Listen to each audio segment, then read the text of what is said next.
Bonjour à tous, lundi c'est direction l'hippodrome de Chantilly pour le traditionnel Quintet Plus. C'est une épreuve pour chevaux d'âge sur la distance de 3000 mètres et on va analyser cette épreuve avec Gilles Pomade. Gilles, bonjour. Bonjour François, bonjour à tous.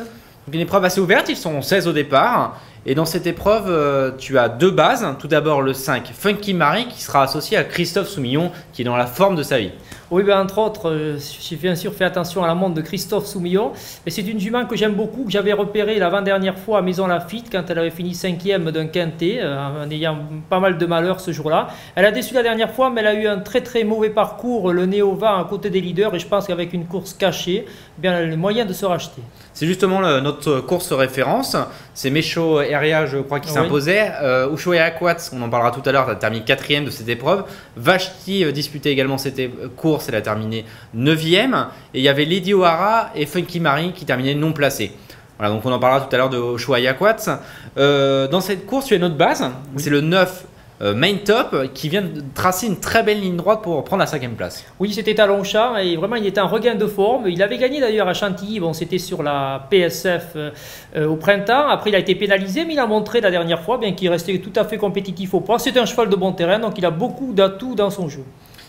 Ton coup de cœur dans cette course, c'est le 10 Vashti justement qu'on a vu dans l'épreuve référence.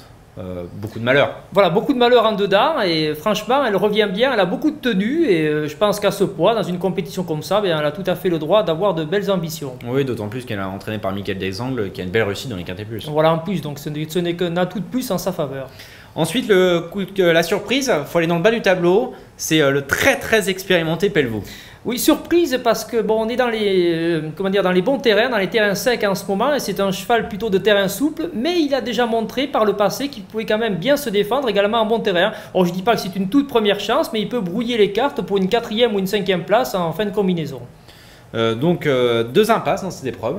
Le 3 Lady O'Hara et le 7 Cat Nova. Voilà, tu penses que ça va être difficile Lady O'Hara, elle tarde vraiment à retrouver sa meilleure valeur. Et Cat Nova, bien, elle n'a plus du tout aucune marge de poids. Elle l'a montré ces derniers temps dans ce genre de lot. Donc ça paraît vraiment compliqué pour les deux juments. On fait un petit résumé de ta sélection. Donc tu as placé en tête le 5 Funky Marie, on en a parlé. Le 9 Main Top, c'est pareil. Le 12 Val de Majorque qui vient de terminer 2e dans handicap à cran. Oh oui, alors Val de Majorque, franchement, c'est une révélation cette année dans ce genre de course et donc il est bien parti pour continuer sur sa lancée. Donc c'est un cheval qui a un bon point d'appui, comme on dit. Ensuite le 10 Vashti, le 8 Twist and Run qui reste sur un succès. Voilà, Twist and Run a pris 2 kg de pénalité sur sa dernière victoire à Maison Lafitte, mais il est tellement régulier et confirmé dans ce genre de course, voilà, courageux, qui doit, malgré cette pénalité, bien, pouvoir encore être compétitif pour une place.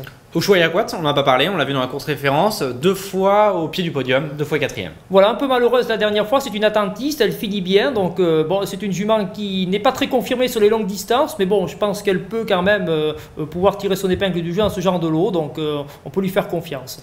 Ensuite, le 6 Band of Gold, voilà l'entraîneur Nicolas Bertrand de Baroda qui fait feu de tout bois en ce moment. Voilà, c'est un bon cheval. La dernière fois, il est un petit peu déçu contre les aînés, là il n'y a que les 4 ans. Non, il y a les chevaux d'âge, voilà, il y a les chevaux d'âge. Mais bon, je veux dire, la dernière fois c'était une semi-rentrée, voilà, c'était une semi-rentrée, il n'avait pas couru depuis 1 mois et demi.